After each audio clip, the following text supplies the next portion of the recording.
Hi dear friends and subscribers, welcome to the Cricket Happening Show today. And in this part of the Cricket Happening Show, well, I'm going to start off with some news from the ICC World T20 qualifiers, where Afghanistan have become the first team to actually get into the finals of the ICC T20 qualifiers in United Arab Emirates. And as you would remember, Afghanistan lost to Ireland in 2011 in the qualifiers, as you would remember. But this time, I'm sure they would want to put it right by actually winning the ICC T20 qualifier.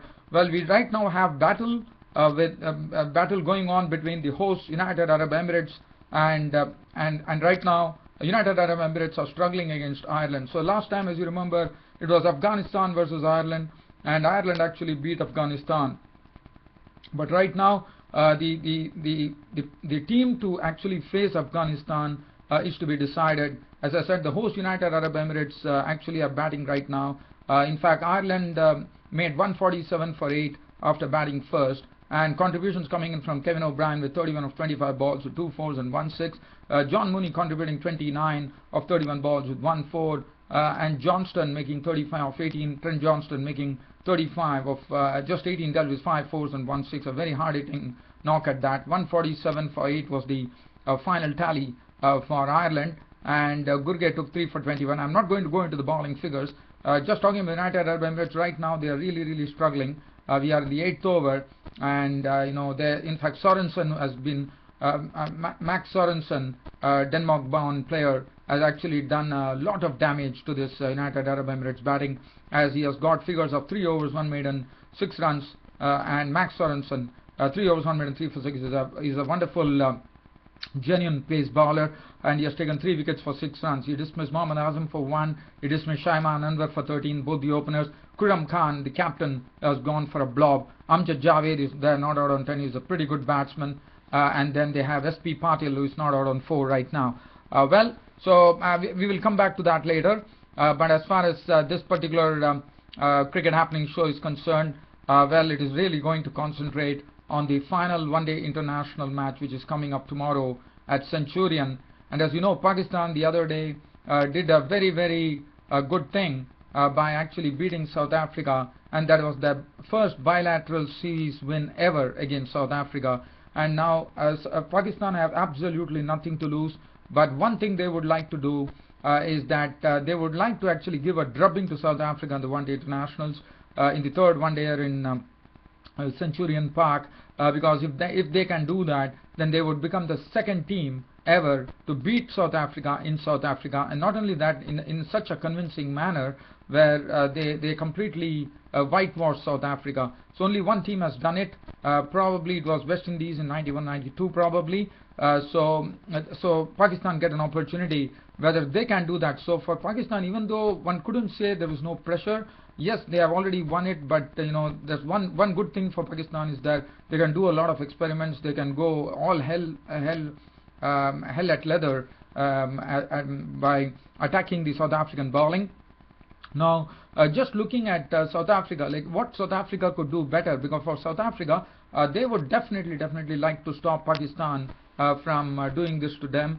And what they are going to do is, as you know, South Africa are crippled actually, and as I said yesterday, Jack Scalise and Dale Steyn have been left out due to injury, considering the fact that the Indians are going to be touring South Africa.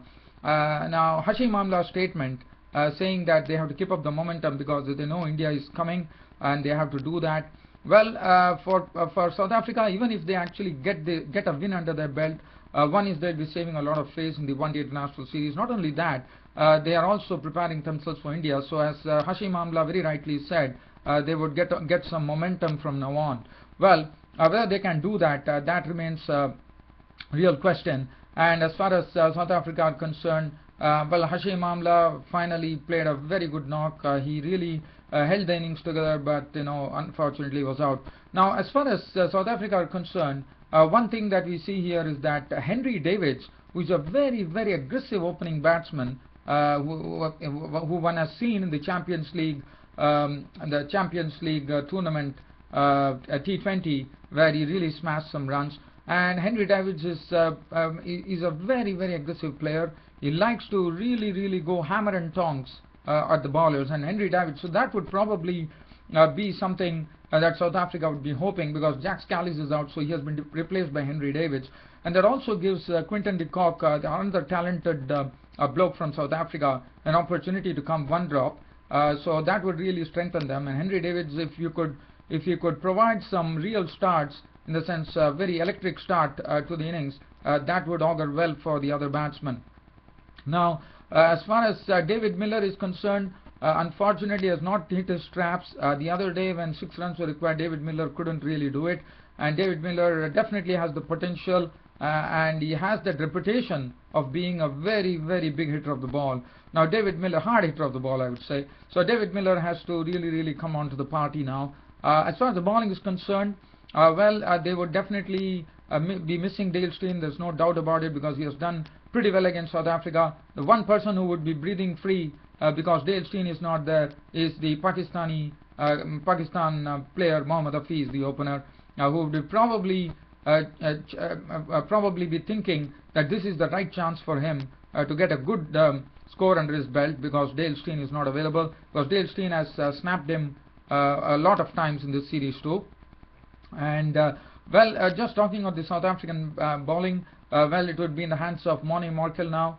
In the absence of Dale Steyn, Morne Morkel is the one who would be leading the pace squad, would be well supported by Vernon Philander, who is also a very good bowler. Wayne Parnell, of what you have seen, he is a very improved bowler now, and he is also a very difficult customer to deal with.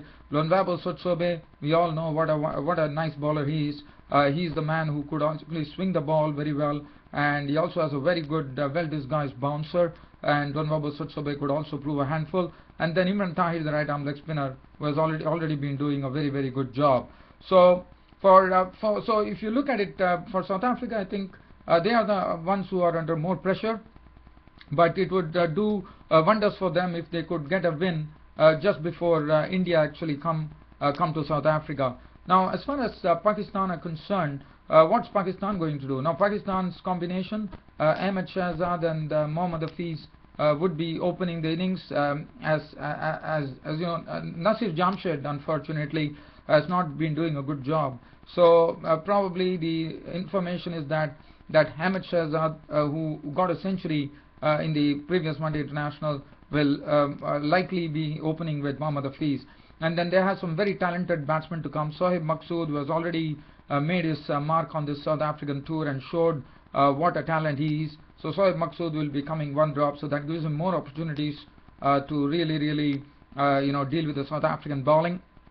Misbah Ulaq, the captain, as usual, such a wonderful wonderful captain for Pakistan, and Umar Akmal, who is really hitting his straps right now. Not only that, he is also doing keeping, and Umar Amin might be given an opportunity. So because of Nasir Jamshed actually not playing, Umar Amin will get an opportunity, and Umar Amin is also a very good stroke player. And then the experience of Shahid Afridi. Then they have those all-rounders, as I've already been speaking, that Bilawal Bhatti and Anwar Ali have been doing a wonderful job for Pakistan, and they are looking, and especially Bilawal Bhatti looks to me a genuine all-rounder, and then Anwar Ali to support him.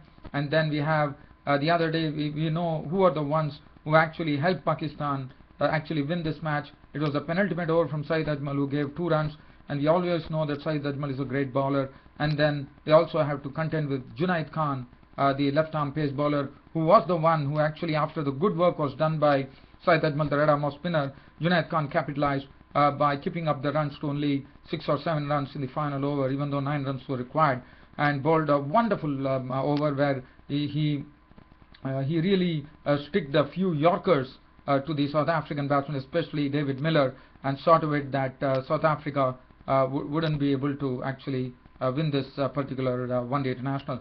So as I said, the pressure is definitely on South Africa, no doubt about it, on their home turf. But one thing that dear friends and subscribers, that we'll have to keep our fingers crossed, because the forecast is not good for tomorrow. Unfortunately, there is a forecast that probably there will be some rain tomorrow. Well, if that is going to be the case, there's probably a forecast of an afternoon thunderstorm coming in at Centurion. Well, if that is going to be the case, that would really ruin Pakistan's chances of making a clean sweep, or for South Africa to save some face in this one-day international series. Well, we hope that the rain stays away and we have a full game of cricket in the third and final one-day international between South Africa and Pakistan. Well, so let's leave from here. In the meanwhile, what I'm going to do is I'm going to touch on some cricket news before I wind up this cricket conversation. The other news that we are getting here is coming in from West Indies. As you know, West Indies are in New Zealand right now, and as you know, Shane Shillingford, the off spinner, who did a wonderful job against India, even though West Indies lost.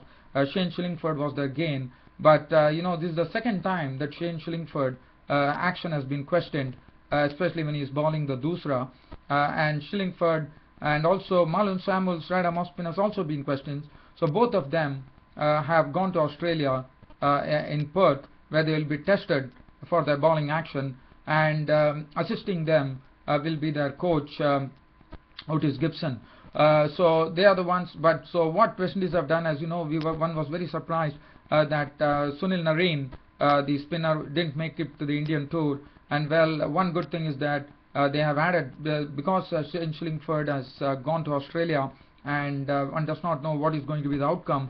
What West Indies have very wisely done, according to me, is they have included Sunil Narine into the squad. And as you know, New Zealand always have that fallibility against spin, and that is something Sunil Narine could really exploit.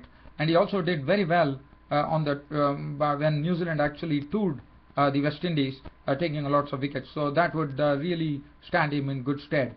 Other than that, the news that I have, one news that I would like to cover, one knows that Sachin Tendulkar Sachin Tendulkar and Vinod Kambli were chums when they were actually studying at Sharda Ashram High School, and they also forged that 644-run opening partnership, which really brought both these batsmen into focus. Now, Vinod Kambli, as you know, had a very checkered Test career. He has the proud distinction of actually scoring 2 double centuries on the trot against England, as I remember. Now, unfortunately, Vinod Kambli, at the age of 41, had suffered a heart attack in Mumbai, and he was rushed to the hospital. And but right now, one is told that his condition is stable. So one is very happy to know that. Wish Vinod Kambli recovers pretty quickly. He was a very talented batsman. Unfortunately, he couldn't really, I would say, climb the mountain like how his opening partner Sachin Tendulkar did.